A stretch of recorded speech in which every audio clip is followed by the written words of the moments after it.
We started our worship this evening with Kol Rinan, Cantor Ellerin, singing Psalm 92. Let me draw two verses from that psalm into the English, the most recent translation actually, by Robert Alter.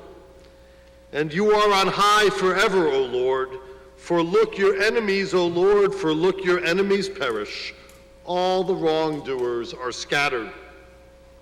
Whether or not we embrace the Psalm's hopeful, even triumphalist message, the composition we first heard this morning was more likely embracing language more classical in its setting, as befits this evening's annual classical Reform worship, a chance to embrace the older roots of our Reformed Jewish movement. So instead of Robert Alter's new translation, let me offer instead the Jewish publication translation from 1917.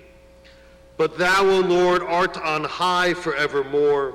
For lo, thine enemies, O Lord, for lo, thine enemies shall perish. All the workers of the iniquity shall be scattered. That language may sound more biblical to us, but realize it's just a translation from the Hebrew at a different moment. It may sound for some more poetic, but in either translation makes the same point. In the midst of a psalm that is about Shabbat, we are reminded of those who reject God and the Jewish people, and we are encouraged that God and those who follow God will win out in the end. Many have observed that this is not a very Shabbat-like theme in general.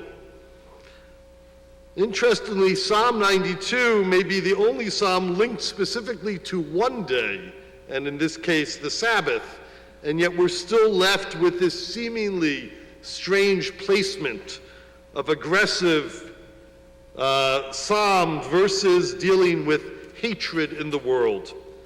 Rabbi Martin Samuel Cohn, in his commentary on the book of Psalms, writes that these are the thoughts that the poet associates with his day of rest. When he has the time to contemplate the world, he always seems to come back to the notion that the righteous will endure, the wicked will perish, the foolish will remain blind, and God will triumph. Even at a time of peace and reflection, Cohen is telling us that the psalmist cannot avoid the hatred and violence in the world, and that we may find it impossible not to consider those with prejudice or hopes of persecuting others, even on a Shabbat. We would thus wish to pray for God's triumph and the triumph of goodness. The Union Prayer Book, from its late 19th century roots, the very first copy being dated 1895, the version that is fondly remembered by many being published as the newly revised version in 1940. We use, and some remember so fondly, this book, and it grappled with similar issues and hopes as the psalmist did 2,500 years earlier. The psalmist's optimism is matched in a post-industrial revolution and in effect pre-World War II, I know what year it's published, upbeat view. This evening we read on page 27, aid us to banish all anxiety and fear, all fretting and complaining, and sustain our hearts with faith. Likely more familiar is a prayer that repeats in versions even reappearing thankfully in our current, still new High Holiday Prayer Book. As we read in Grant Us Peace on page 22, strengthen the bonds of friendship and fellowship among the inhabitants of all lands, thus assuming that there is some strengthening to be done, but that it is possible. These are classical words and themes. Sadly, even as our language has shifted, we find ourselves today, as in every generation, grappling with consistent or even reborn classical themes that confront us quite violently in some cases, and powerfully, I hope, sadly, in all cases.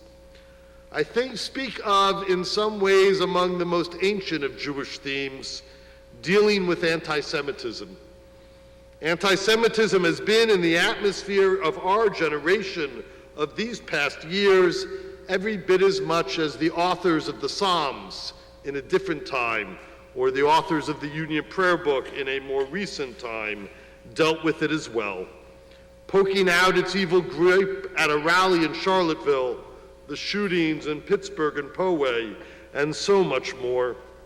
In little over a week, I will be leading a Baltimore Hebrew congregation trip to Poland and Germany, and then Debbie and I will be continuing to Budapest. Some of you in the room are coming with us. Well, not to Budapest, but to the first two stops. Even as we learn about the Jewish history, both glorious and tragic in those lands, we will also be exploring the current reality regarding Jews and in general.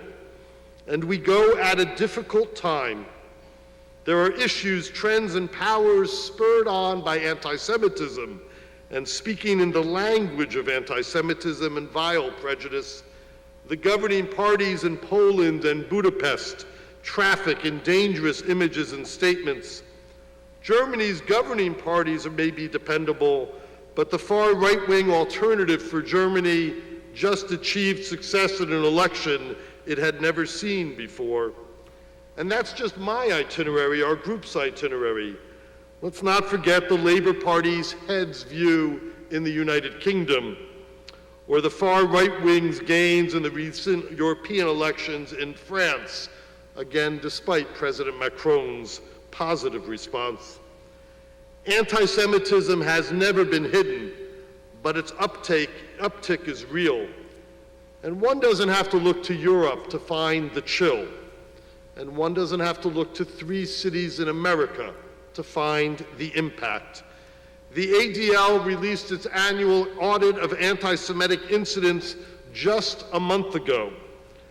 Just a quick summary, which only feels Shabbat-like in light of Psalm 92's harsh, realistic, and yet optimistic view, shares with us the following statistics.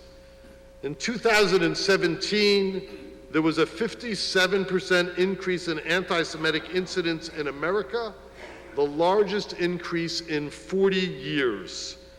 There wasn't as large an increase from 2017 to 2018, but we shouldn't rest calmly, because 2018 was tied for 3rd among the years with the highest number of anti-Semitic incidents over the last 40 years. In 2018, there was a doubling of assaults and an increase in harassment. And vandalism, while not up from the prior year, is still up above 2016 levels. 60% of religiously motivated hate crimes in the United States have been against Jews. Let's realistically accept the fact that attacks on blacks are still higher in our society. These statistics and realities are concerning. For those who want to point solely or even primarily at Muslims or at the right wing or at the left wing, recognize it is from all sorts of directions that we face anti-Semitism here and in Europe. The last 2 years have seen an upswing primarily from white Americans here, some from the right, some from the left, all the experts look and think attributed to the midst of anger that is the current American public discourse. This is not new, but disturbingly heightened in reality. So the first step is to be aware and educated.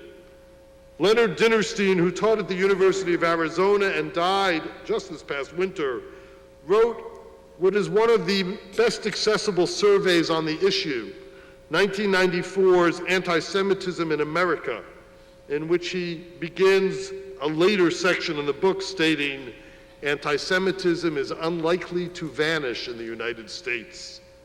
Sadly, he is true. He understands the foundation of anti-Semitism is based largely on religious, read Christian, basis, far more than the other causes he lists and has explored, economic and status anxieties and competition, hatred of the city, and maladjusted personalities. I didn't understand when he was talking about status anxieties in 1994 until Charlottesville and what was being shouted in those streets. Again, it doesn't mean that all Christians are out to get us. Quite the opposite. However, the book that is the source from the source from which most anti-Semitism stems is from this religious, read Christian basis. The book is dated, it ends right before 1994, but we could imagine its extension to today.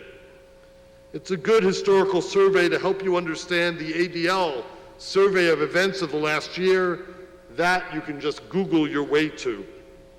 A deeper but denser work that I don't necessarily recommend to all is one I've referenced before by David Nierenberg, once of Johns Hopkins University, now for a long time at the University of Chicago, who wrote in 2013 a more historical, philosophical book, Anti-Judaism.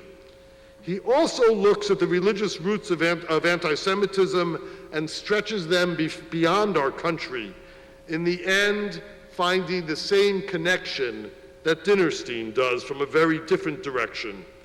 He writes, addressing the worst of our anti-Semitic tragedies in our history, the Jewish terrors that assailed Germany and many of its neighbors were the product of a history that had encoded the thread of Judaism into some of the basic concepts of Western thought, regenerating that thread in new forms, fitting for new periods, and helping far too many citizens of the 20th century make sense of their world.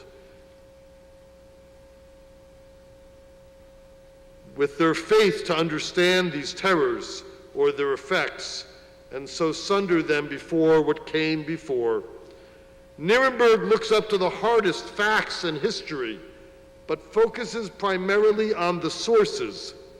Dinerstein looks mostly at less harsh American reality, but ends up dealing with Christian sources of anti-Semitism as well. Again, this is not the reality for most Christians with whom we interact, for most Christians in this country. Certainly not for the ministers Rabbi Sachs-Cohn and I interact with, certainly not for our immediate neighbors, and certainly not for the members of our families, so many of our families embracing Christians and being embraced likewise. However, we dare not be complacent. I attended a number of sessions regarding anti-Semitism over the past 2 weeks alone, one with the Religious Action Center for Reform Judaism and one for Jewish leaders in this city.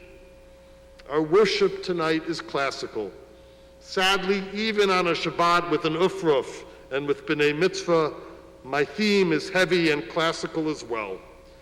We may have lost some of our surface optimism of the psalmist or of the Union Prayer Book, but we should still stay focused on the work we need and can do to combat prejudice against us and against others. The conclusion of every meeting I went to in the last 2 weeks was that fighting anti-Semitism isn't only about fighting anti-Semitism. That standing up for ourselves is not only about standing up for ourselves. If we are going to take care of ourselves, we need to be in coalition and cooperation, standing up for others who would face prejudice or persecution. Our psalmist didn't think that way, but that was 3,000 years ago. Today our lives are intertwined in a different way. And so we need to work to do the combat against this prejudice in our country, in Europe, and across the world. Sadly, I promise you, this theme is not going away, but that brings us back to Psalm 92, with which we started. Our ancestors taught that it was possible to celebrate Shabbat. It was possible to celebrate a bar or bat mitzvah, a wedding, each and every day, and yet to own up and face up to the problems in the world as well. Let us continue to learn. Let us continue to stand proud for us and for others. Amen.